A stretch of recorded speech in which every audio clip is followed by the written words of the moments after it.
the sun bled its last orange light across the dusty plains, painting the small huts of the village in shades of deep red and growing purple. This was the time of day when everyone knew to go inside. It was the time when shadows grew long and brave, stretching like dark fingers from every tree and every corner. Young Themba, however, was not like everyone else. His heart was filled with a restless curiosity that always seemed to get him into trouble. While other children were safely tucked away, listening to the crackle of the cooking fires, Themba would often linger by his doorway, his eyes wide, watching the world transform under the approaching cloak of night. He found the darkness fascinating, not frightening. Tonight the air was different. It was heavy and still, carrying a strange scent of wet river stones and something else, something wild and old that he couldn't quite name. The usual evening sounds of crickets and distant laughter were hushed, replaced by an unnerving silence that seemed to press in on the village from all sides. Themba could feel the quiet in his bones, a low hum of anticipation that made the hairs on his arms stand up. He saw his grandmother, Gogo Tandiwe, carefully checking the locks on their small wooden door, her face etched with a familiar worry that only appeared when the sun went down. She muttered a soft prayer, her eyes darting towards the vast dark fields that surrounded their home. Inside, huddled around the warm glow of a single lantern, the elders began their stories. Their voices were low and serious, weaving tales of caution meant to keep the young ones safe. Gogo Tandiwe spoke of many things. Media group, storyteller gesturing while speaking, old woman telling tales by lantern light at distribute_equally, of spirits that danced in the whirlwind, of ancestors who watched over them. But tonight her story was about one creature in particular, a creature born from malice and dark magic, a creature that walked only in the deepest parts of the night. Her words were a warning, a thread of fear spun to bind the children to the safety of their homes, to teach them that some doors are better left unopened and some curiosities are better left unsatisfied. Themba listened, but he did not truly hear the warning. He heard only the thrill of a mystery. He heard the name, spoken in a hushed and fearful whisper, and it echoed in his mind like a forbidden drumbeat. Tokoloshe. The name itself felt dangerous, a secret word that held power. While the other children pulled their blankets tighter, their eyes wide with genuine fear, Themba felt a pull. He wanted to see it. He wanted to know if the stories were real. The fear of the elders was like a challenge to his brave, foolish heart, and he made a silent promise to himself that he would not spend his life hiding from shadows. He had to know what lurked within them. Gogo Tandiwe described the creature with a trembling voice, her words painting a picture that chilled the warm air in the hut. The tokoloshe, she explained, was not a simple beast of the wild. It was a malevolent spirit, a dwarf-like goblin summoned by those who dealt in dark witchcraft. It was a being of pure mischief and harm, created to carry out wicked deeds for its master. The elders nodded in grim agreement, their faces illuminated by the flickering lantern light, each one remembering a story they had heard, a strange noise in the night, or a footprint found where none should be. They spoke of how it could become invisible simply by swallowing a pebble. The creature's appearance was the stuff of nightmares, designed to inspire terror in all who saw it. It was said to be a short, hairy being, almost ape-like in its posture, but with cold, intelligent eyes that glowed with a faint, eerie light. Some stories claimed it had a long, bony finger used to paralyze its victims, while others spoke of its surprising strength, allowing it to cause chaos and destruction far greater than its small size would suggest. The most frightening detail, Gogo Tandiwe whispered, was that the tokoloshe often had a hole in its head, a gruesome wound left from the dark ritual that gave it life. This detail made the children gasp, picturing the grotesque figure moving silently through the night. The fear of the tokoloshe was not just because of its terrifying form. It was feared for what it did. The elders told stories of how it would creep into homes at night, its primary goal to torment and frighten the sleeping inhabitants. It would sour the milk, steal small precious items, and whisper nightmares into the ears of children. At its worst, it could bring illness and misfortune to a family, a creeping plague of bad luck that was difficult to escape.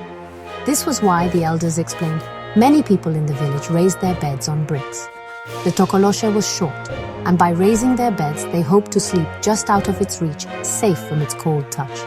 This was the core of the village's dread. The tokoloshe was an intruder. It violated the sanctity of the home, turning the one place you should feel safest into a place of potential horror. It was a reminder that evil could be invited in, that it could walk unseen among them, and that it fed on fear. The bricks under the beds were not just a practical solution, they were a symbol of the community's constant, quiet battle against a darkness they could not always see. For Themba, this only deepened the mystery. He wondered if a creature so feared could truly be stopped by something as simple as a pile of bricks. The stories ended, and the family settled down for the night. But Themba could not sleep. The name Tokoloshe kept turning over and over in his mind. He lay on his mat, listening to the soft breathing of his family, but his ears were tuned to the world outside. He imagined the creature moving through the tall grass, its glowing eyes scanning the village. Was it out there right now? Was it as scary as Gogo Thandiwe had said? His curiosity burned brighter than any fear. He had to see for himself. It was a foolish impulse, a dangerous desire born from a child's inability to comprehend true peril. He thought of it as an adventure, not a threat. Slowly, carefully, Themba slipped from his sleeping mat. He moved like a little shadow himself, his bare feet making no sound on the cool earthen floor. He crept towards the wooden door, his heart thudding a fast, excited rhythm against his ribs. He knew this was wrong. He knew his Gogo would be furious, and his parents terrified. But the pull of the unknown was too strong to resist. With a trembling hand, he gently lifted the wooden latch, praying the old wood wouldn't groan and betray him. The latch lifted with a soft click, and the door swung open just a crack, revealing a slice of the moonlit world outside. The strange wild scent from earlier was stronger now. He slipped out into the cool night air. The moon was a bright silver coin in the sky, casting long, dancing shadows that made the familiar village look like a strange and foreign land. Every rustle of the wind in the thatched roofs sounded like a footstep. Every hoot of a distant owl sounded like a cry. For a moment, fear pricked at him, and he almost turned back to the safety of his home. But then he saw it. Near the edge of the village, by the old baobab tree, something was moving. It was small, hunched over, and it seemed to absorb the moonlight rather than reflect it. It was just as the elders had described. Themba's breath caught in his throat. He should have run. He should have screamed. He should have slammed the door and hidden under his blanket until the sun returned to chase all the monsters away. But he was frozen, trapped between terror and a powerful, hypnotic fascination. The creature had not seen him yet. It was digging at the base of the tree with its long, bony fingers, its movements jerky and unnatural. Themba knew, with a certainty that chilled him to his soul, that he was looking at a real tokoloshe. He had found what he was looking for, and in that moment, he finally understood the true meaning of fear.